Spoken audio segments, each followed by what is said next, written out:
हुआ नहीं है, लेकिन फिर भी वो भी एक प्रमुख दावेदार हैं। लेकिन दूसरी तरफ जब कांग्रेस पार्टी की बात करें तो अब यहां पर बीजेपी की लिस्ट आने के बाद कांग्रेस, जो कि हो सकता है आज ही अपनी लिस्ट जारी कर दे, वो रणनीति के तहत है कि पहले आप कैंडिडेट उतारिए, उसके बाद हम अपने आवेदकों में से एक को चुन लेंगे जो कि आप पर भारी पड़ेगा। क्या ये रणनीति और कूटनीति उनकी उसी हिसाब से चल रही है और लगता है कि इसमें सफलता मिल जाएगी और बीजेपी ने वो मौका उनको दिया? देखिए अतुल भाई, बिल्कुल ये मैं मानता हूं कि कांग्रेस के हाथ में मौका लगा है, लेकिन बीजेपी को इस चीज का ध्यान रखना चाहिए कि रामविलास शर्मा जैसे जो बीजेपी के रूट लेवल के कार्यकर्ता हैं, जब बीजेपी के कोई साथ नहीं था, जब बीजेपी के चार चार ही एमएलए थे, तब भी ये लोग मैदान में थे और लगातार पार्टी को खड़ी करने के लिए काम कर रहे थे। कविता जैन का टिकट कटने का भी मुझे बड़ा अफसोस हुआ, जब केवल 4 एमएलए थे तो कविता जैन एमएलए थी। तो कुछ चीजें मैं मानता हूं कि हो सकता है पार्टी की स्ट्रेटेजी का हिस्सा हो या कुछ मजबूरियां कई बार होती हैं, क्योंकि बीजेपी एक चीज में माइलेज में है। आप देखिए राजनीति का जो माहौल बनता है वो बड़े नामों से बनता है। अगर आप देखें राव इंद्रजीत दक्षिण का बड़ा चेहरा है, चाहे वो पहले कांग्रेस में थे आज बीजेपी में है, तो वो आज बीजेपी के साथ है। बिश्नोई परिवार जिसने एक छत्र राज किया है हरियाणा के अंदर, वो आज बीजेपी के साथ है। किरण चौधरी, बंसीलाल परिवार को आप हल्के में नहीं ले सकते, वो आज बीजेपी के साथ है। कांग्रेस के प्रदेश अध्यक्ष रहे, वो आज बीजेपी के साथ हैं। तो ऐसे तमाम बड़े चेहरे और बड़े नाम हैं जो आज बीजेपी के साथ हैं। लेकिन देखिए कई बार बड़े चेहरे भी हारते हैं, बड़े नाम भी हारते हैं, ये राजनीति में चलता है। 2 बार लगातार खट्टर साहब मुख्यमंत्री रहे, या कह लीजिए 2 बार लगातार से बीजेपी के पास सरकार रही है। कई बार एंटी इनकम्बेंसी हो जाती है, कई चीजें मैटर करती है राजनीति में, लेकिन बीजेपी को आप हल्के में नहीं ले सकते। बिल्कुल। निशा जी भी हमारे साथ जुड़ चुकी है। निशा जी, सवाल इस बात का है कि जब पहली सूची आती है तो उसमें एक बड़ी भागीदारी दिखाई देती है महिलाओं की भी, लेकिन जब दूसरी सूची आई तो उसमें एक बड़ा नाम जो कि सिटिंग इस वक्त मंत्री, उनका नाम कट जाता है और प्रमुख दावेदार थी, पुरानी नेता है। क्या कारण इसके पीछे है? क्या वही बात कि हां सर्वे का आधार है, सर्वे कराया गया, अगर दिखा कि हां नाराजगी है, ये वजह मानी गई? क्योंकि वहां पर एक और दावेदार थी, वो भी महिला थी और वो भी लगातार मोर्चेबंदी की हुई थी, लेकिन एक नया नाम वहां पर आया जो कि 2 महीने पहले सक्रिय हुए थे।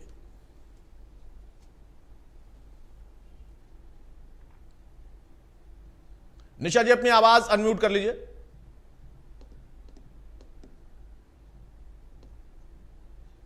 जी सर जी, मैं ये कहना चाहूंगी कि चाहे टिकट की दावेदार महिला हो, वैसे ये तो बहुत दुखद बात है कि उनकी टिकट काटी गई है, क्योंकि कविता जैन जो है वो बहुत ही, उससे जब बीजेपी के 3 सांसद थे तब से उनके पति और वो जुड़ी हुई थी, ठीक है ना। तो उनका ये, मुझे भी इस बात का दुख है, लेकिन यही कहानी खत्म नहीं होती, क्योंकि मतलब बहुत लोगों की, मंत्रियों की टिकट काट के, क्योंकि पहले जो बीजेपी थी वो एक अनुशासित पार्टी कहलाई जाती थी, उसका चेहरा था, यही चेहरा होता था कि ये एक अनुशासित पार्टी है। और ये कांग्रेस पर ये आरोप लगाते रहे हैं कि ये परिवारवाद में फंसी हुई पार्टी है, और ये क्या बोलते हैं, इनका हमेशा परिवारवाद हमेशा रहा है कांग्रेस पार्टी में। लेकिन आज अगर हम बात करें तो बीजेपी में, चाहे वो एक रणनीति के तहत हो या सर्वे के तहत हो, लेकिन बहुत कुछ बदलाव हुआ है। आज जो है बीजेपी में भी परिवारवाद इतना हो गया, चाहे वो किरण चौधरी हो, उनकी बेटी को टिकट दिया हो, राव इंद्रजीत सिंह की बेटी को टिकट दिया हो, मतलब जो या तो ये कह सकते हैं ये रणनीति अपनाई हो कि एन कैन जो है हमने, क्योंकि तीसरी बार बीजेपी ये दाव पर अपना दाव खेल रही है। आज तक जो मैंने पिछले 30 सालों में देखा है कि 2 बार आने के बाद सत्ता में कोई भी पार्टी रही हो, 2 बार आने के बाद तीसरी बार थोड़ा सा जो गड़बड़ा जाता है, जो खेल है, मामला है, वो गड़बड़ा जाता है सत्ता के में आने के लिए।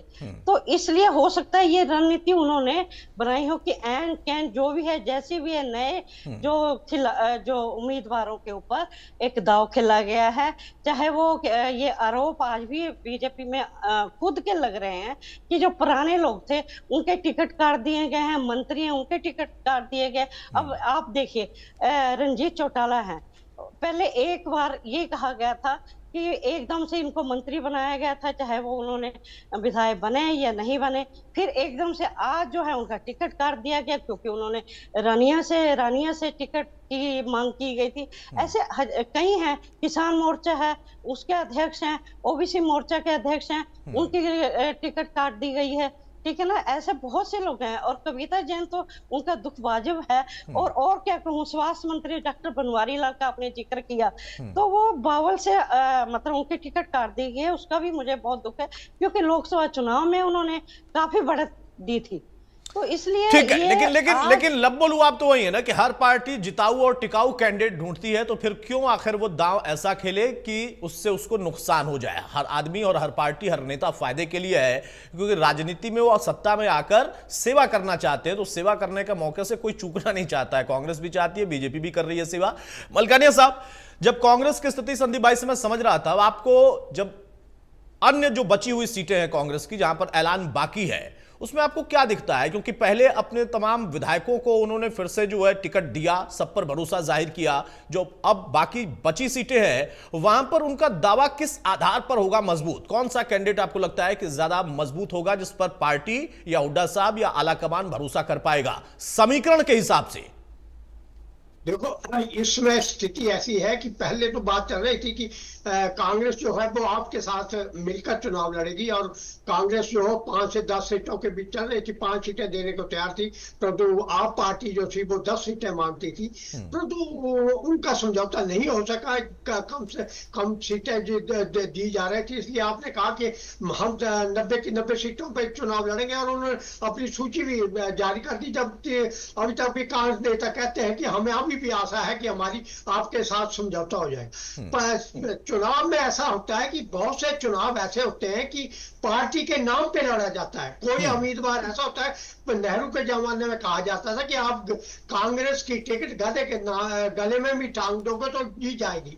इसी प्रकार जब भारतीय जनता पार्टी के 2 उम्मीदवार थे, 2 सांसद थे, उसके बाद भारतीय जनता पार्टी ने राज किया और भारतीय जनता पार्टी एक अटल बिहारी वाजपेयी के जमाने में, दूसरे जमाने में बड़ी अनुशासित पार्टी रही, परंतु पिछले चुनावों में इन्होंने अनुभव किया कि दूसरी पार्टियां जो है वो परिवारवाद पर चलकर भी कई उम्मीदवार ऐसे होते हैं कि किसी पार्टी में हो परंतु उनकी अपनी ताकत होती है और उनकी ताकत जो है उनके परिवार को लोग मानते हैं। जैसे कुछ कांग्रेस से छोड़कर उन्होंने अपनी पार्टी हजपा बनाई, दूसरी बिश्नोई की पार्टी बनी, बंसीलाल जी की थे, उनकी बाद में अपनी पार्टी बनाई। अब बिश्नोई जी इधर आ गए, चंद्रमोहन जी कांग्रेस में है, श्रुति जी है, बंसीलाल जी की पार्टी थी, तो बंसीलाल जी और भाजपा मिलकर चुनाव लड़ते रहे, इन लोग लड़ते रहे।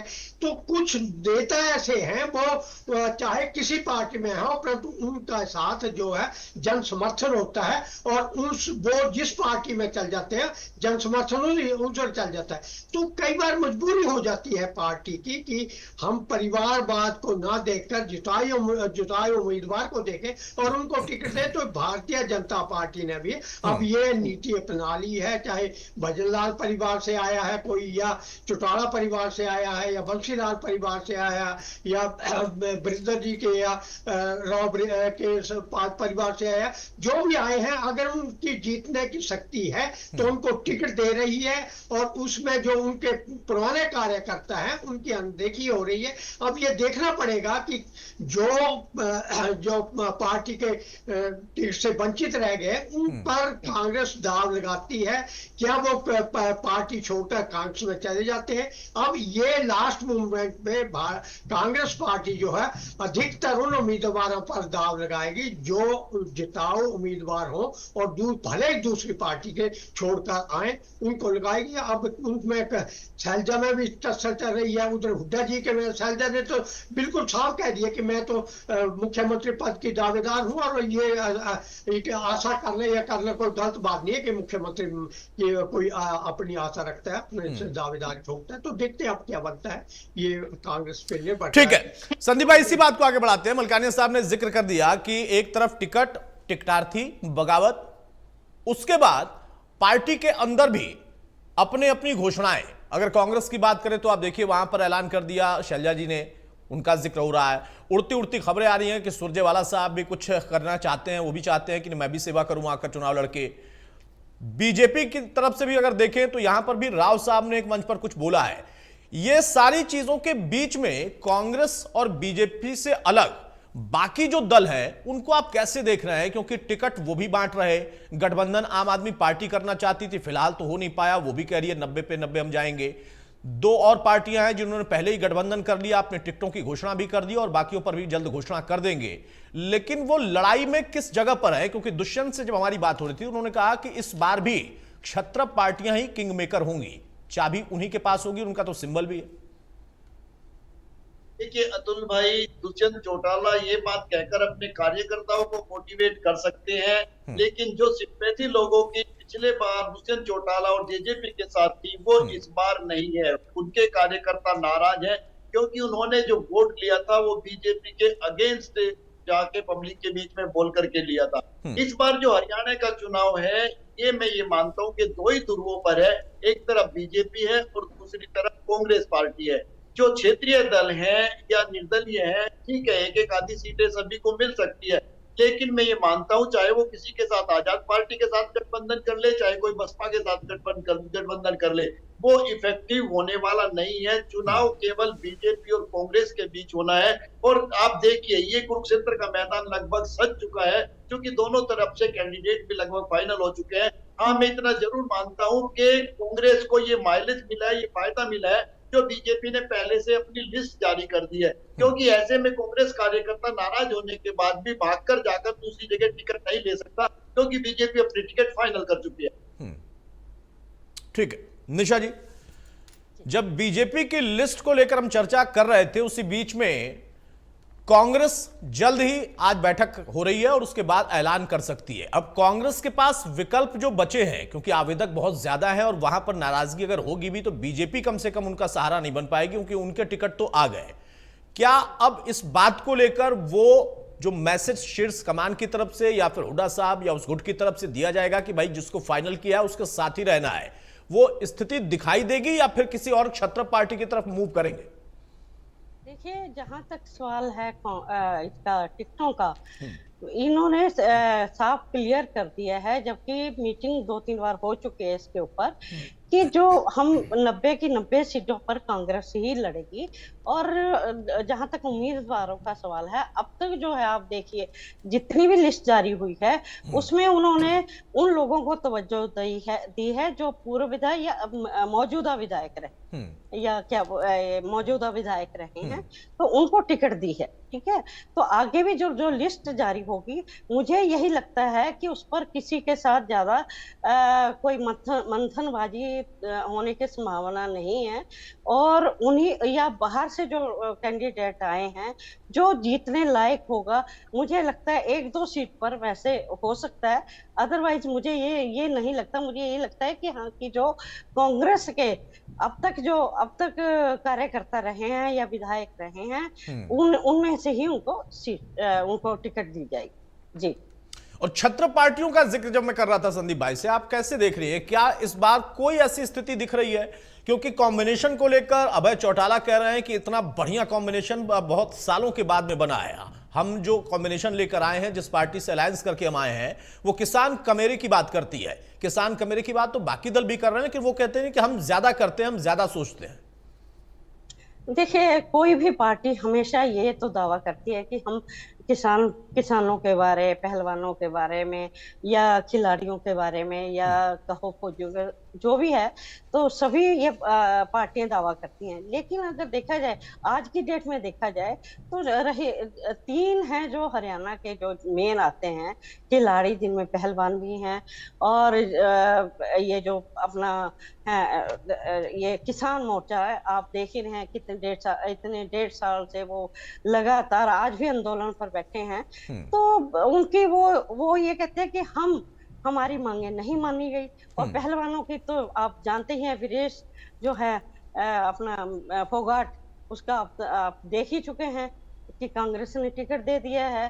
तो अब दावे चाहे कोई भी पार्टी करे, लेकिन दावे पर कितनी खरी उतरती है या कितनी सफलता उनको मिलती है, ये तो आने वाले चुनाव के बाद ही पता चलेगा। जी ठीक है मलकानिया साहब, हम टिकटों की बात करते करते मुद्दों तक चले गए थे, क्योंकि अब जब टिकट का आवंटन बीजेपी ने ऑलमोस्ट कर दिया है, कांग्रेस भी कर देगी, उसके बाद बाकी दलों का भी टिकट जब आ जाएगा, तो यहां से फिर चुनाव किस दिशा में जाता दिख रहा है, क्योंकि जो महीने भर का समय है उसमें वो सारे मुद्दे होंगे जो कि बीजेपी से पूछे जाएंगे सवाल के तौर पर, विपक्ष की जो पार्टियां हैं वो पूछेंगी। बीजेपी कह रही है कि हर हाल में तीसरी बार भी सरकार बनाएंगे क्योंकि हमने काम किया है। अब जब टिकट बांटने के दौरान भी कुछ विधायक ऐसे जो कह रहे हैं हमने अपने क्षेत्र में सबसे ज्यादा काम किया फिर भी हमारी टिकट कट गई, तो फिर सरकार बनाने वाली बात कैसे? या फिर सरकार जो कि पिछली बार 75 पार का नारा देकर गए थे और तब जहां पर सबसे बड़ी पार्टी, सीटें कम हुई लेकिन फिर भी बड़ी पार्टी बनकर उभरे, तो वो स्थिति बना सकती है बीजेपी? और जो दूसरी पार्टियों का कॉम्बिनेशन है अलायंस, क्योंकि इस बार सिर्फ बीजेपी और कांग्रेस की लड़ाई का दावा जो हो रहा है उस दावे को बाकी दल खारिज कर रहे हैं। वो कह रहे हैं कि नहीं, ये सिर्फ बताने की बात है, मीडिया की बात है, लड़ाई में हम भी मजबूती के साथ खड़े हैं। लेकिन कांग्रेस कह रही है कि लड़ाई में सिर्फ हम ही हैं और हम ही बीजेपी से लड़ रहे हैं। तो दूसरे दलों का जो दावा है उस दावे का कोई आधार होगा और ये मुद्दे उस आधार का सहारा बनेंगे। कांग्रेस जो है वो लोकसभा चुनावों में जो उन्हें जीत मिली है और उन्होंने 9 में से 5 सीटें जीती थी, तो उससे उत्साहित तो अवश्य है। और जब 10 साल तक कोई पार्टी सरकार में रहती है तो बहुत सारे लोग जो हैं वो नाराज हो जाते हैं और बहुत सारे आप वायदे करके सत्ता में आते हैं तो सभी वायदे जो वो पूरे नहीं होते, इसलिए जो आपके विरोध में कुछ न कुछ लहर चलती है। परंतु कांग्रेस का जो है, कांग्रेस जो है अगर मिलकर चुनाव लड़े तो कांग्रेस के सत्ता में आने के या कम से कम सत्ता के नजदीक पहुंचने के चांसेस बहुत ज्यादा है। परंतु जहां तक इनका सुरजेवाला जी का है या शैलजा जी का है, हुड्डा जी का इसमें बॉस है, कांग्रेस के बॉस के तरह वो काम कर रहे हैं। अगर राहुल जी ने कह भी दिया कि आप समझौता कर लो दूसरी पार्टियों के साथ, क्योंकि जो दूसरी पार्टियों के साथ हमने चुनाव लड़ा है तो उस हिसाब से आपके साथ भी करो, सपा से भी करो, दूसरों से भी करें। परंतु उन्होंने इनकार कर दिया था कि हम किसी के साथ मिलकर चुनाव नहीं लड़ेंगे, हम जो है चुनाव अकेले लड़ेंगे। और उसके बाद बात भी चली कि हम बैठकर बात करते हैं, आपसे बात भी चली, परंतु अब हुड्डा की चल रही है और हुड्डा की बात जो बन जा रही है, कांग्रेस पहले चुनाव लड़ने में जा रही है। परंतु शैलजा ने जो संकेत दिए हैं कि मैं मुख्यमंत्री पद की दावेदार है और मुझे यहाँ कहने में कोई संकोच नहीं है कि पंचकुला सीट पर जहां शैलजा है चंद्रमोहन के नाम पर अड़ी है, वहीं दूसरी ओर जो है वो जो मेयर थी उनके नाम पर लड़े हैं, अड़े हैं जो हमारे दूसरे नेता है। तो तीन जो है इसमें एक पवन बंसल के बेटे हैं, इन तीनों पे लड़ाई चल रही है और ये टिकट फाइनल नहीं हो रही है, बार बार लटक रही है। तो यहाँ ठीक है, लेकिन अब उसका असर कितना आ पाएगा? क्योंकि फिलहाल जो चर्चा है वो यही है कि कांग्रेस में जो कुछ तय हो रहा है वो फिलहाल हुड्डा साहब के जरिए ही तय हो रहा है, क्योंकि लोकसभा के परिणाम दिलाने के बाद उनका होल्ड और ज्यादा है। लेकिन फिर भी बाकी नेता अगर अपना दावा करते हैं तो उसको पार्टी तवज्जो कितना देती है और देती है तो उसका प्रभाव क्या होता है ये भी देखना होगा। बहुत शुक्रिया मलकानी साहब आपका, संदीप भाई आपका और निशा जी आपका। तो मौजूदा दौर में बीजेपी सबसे आगे है टिकटों